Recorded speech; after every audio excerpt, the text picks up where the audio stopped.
Welcome to the Deep Dive. Today we're really getting fired up for an in-depth look at Sebastian Vettel's career. A four-time Formula One world champion, his name is absolutely legendary in motorsport. Yeah, definitely. We'll be tracing his whole journey from the early days right through the championship highs and, of course, that really intriguing Ferrari chapter that came later. And we've got some interesting sources for this, right? YouTube analyses with fan takes on his prime and his time with the Scuderia. Exactly. Plus the solid details from places like Wikipedia, race fans, motorsport.com, all the good stuff. So our mission really is to get under the skin of Vettel's career, pinpoint those key moments, understand the forces, the team dynamics that shaped his time. Okay, so where do we start? His early days. I think so. What's really striking is just how fast he progressed. Even before the championships, he was showing, maturity, speed, way beyond his years, really. Like in 2006, he got their first F1 taste as a test driver for BMW Sauber. Precisely. That early exposure, getting seat time at the highest level, it's often so crucial, isn't it? Yeah, it really is. Okay, let's unpack that a bit. It wasn't long before he went from testing to actually racing, right? Not long at all. 2007, he makes his debut with BMW Sauber. And, remarkably, scores points in his first race. That's quite something for a debut. Shows he wasn't just there to, make up the numbers. Absolutely. And scoring that point, well, it opened the door for a big opportunity, the move to Toro Rosso later that same year, 2007. Ah, Toro Rosso. That's where things really started heating up. Yeah, this is where you really started to see that raw talent translate into results, where he carved out his identity as, a serious future contender. And he's certainly shown there. 2008, that was the breakthrough year, wasn't it? Winning his first F1 race at the Italian Grand Prix. In the wet, yeah. An incredible drive. Just exceptional. Showed such composure for a young guy.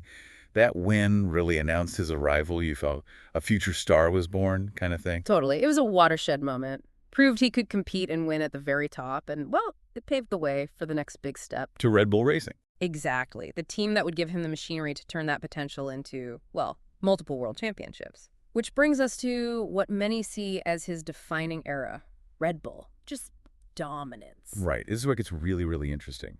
The Red Bull years, 2009 to 2014, his dominant time, he was immediately a title contender, finished second in '09. Yeah, and Red Bull, especially with Adrian Newey designing the cars, they consistently produced machines that were just on the cutting edge aerodynamically. And Vettel, he was exceptionally good at getting everything out of them. So 2010, first world championship, youngest ever to do it. Youngest ever. But it wasn't always smooth sailing, was it? Even within the team. Oh, definitely not. That collision with Mark Webber in Turkey in 2010. Wow. That sticks in memory. It does, both drivers fighting, and it sparks so much debate about, individual ambition versus the team. Then you had things like the radio issues in Monaco in 2011. Just highlights how vital clear communication is in those pressure cooker moments. These weren't just isolated incidents either. Some analyses suggest they kind of hinted at that intense internal competition, Vettel's fierce will to win, which sometimes caused friction. But despite those moments, he just kept winning. Consecutive titles, 2011, 2012, 2013, just a formidable combination, driver and machine working together. Absolutely dominant. And it wasn't always easy on track with others either, was it? Clashes with backmarkers. No. I remember the Carthian incident in 2012. Ah, yeah, led to some memorable radio messages, didn't it? It certainly did. And then, of course, Multi-21, Malaysia 2013. Ah, Multi-21. The big team orders controversy with Webber really laid bare those internal tensions. Yeah, some analyses say it showed ambition, maybe overriding team strategy sometimes. A trait may be discussed later regarding Ferrari, too. It's possible those moments definitely add layers to the story. Showed a relentlessly competitive driver pushing boundaries, but the talent, undeniable. Look at the awards. Right, multiple Autosport International Racing Driver Awards Sure. during that time. And the Laureus World Sports Award he won in 2014. Big stuff. Global recognition. And we can't forget 2013 itself.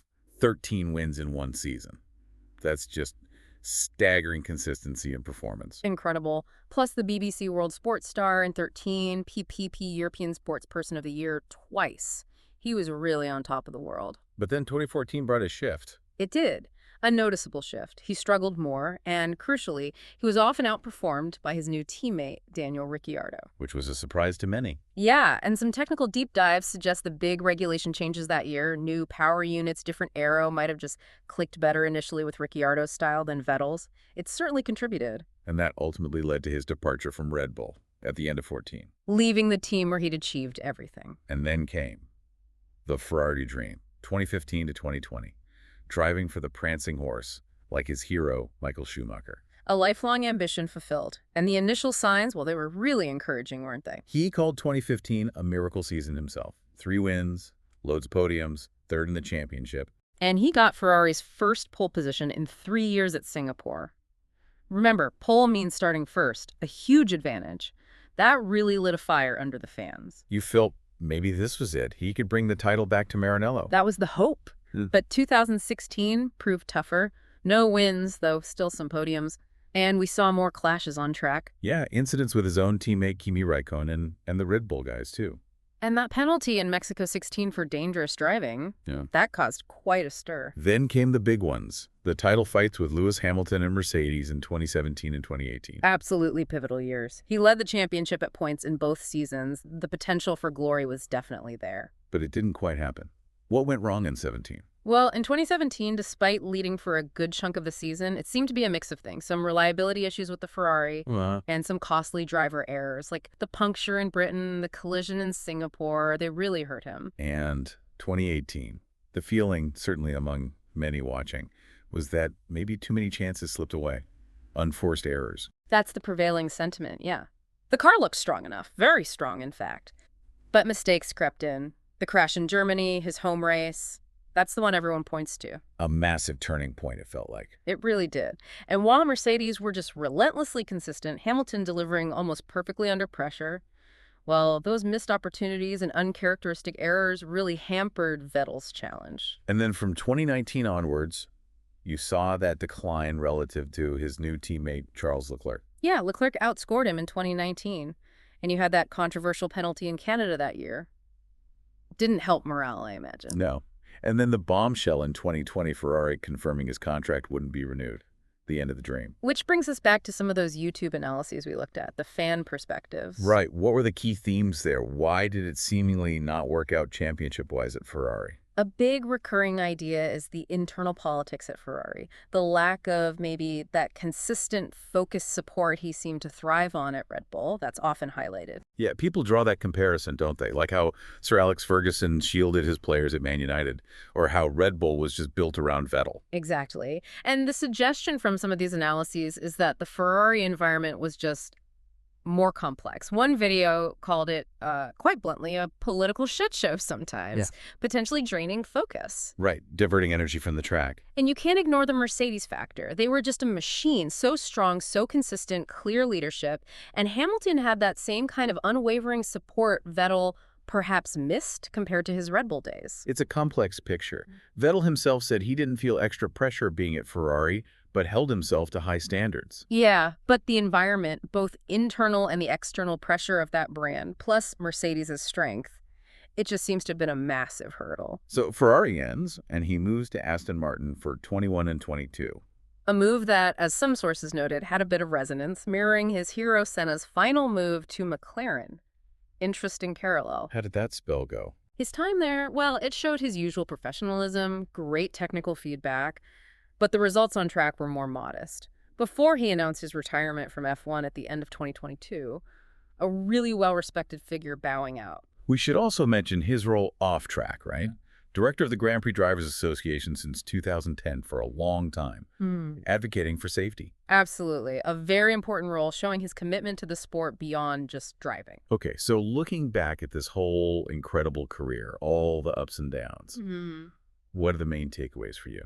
Well, Vettel's career is just a fascinating, really complex case study in F1. You've got the period of sheer dominance with Red Bull, 4 straight titles, showcased his amazing talent and what happens when a team works in perfect harmony around its lead driver. Couldn't agree more. But then the Ferrari chapter. Moments of brilliance, real title challenges, but ultimately no 5th championship. And that outcome seems heavily influenced by, well, a mix of things. Internal team stuff, the huge pressure of Ferrari, and just how relentlessly good Mercedes were then. It really hammers home that point, doesn't it? In F1, driver skill, even exceptional skill like Vettel's, is crucial, but it's just one piece of a massive, intricate puzzle. Absolutely. That difference in environment. The consistent backing at Red Bull versus the, let's say, more complex situation often described at Ferrari seems pretty pivotal in how things played out championship-wise. Which leaves us with a final thought, something for you listening to chew on. Given Vettel's undeniable talent, that incredible early success, how much did those internal workings at Ferrari, combined with that Mercedes dynasty, actually stop him from winning more world championships? And, maybe more intriguingly, what could his Ferrari legacy look like if he'd been in a perhaps more stable, more unified team environment during those years?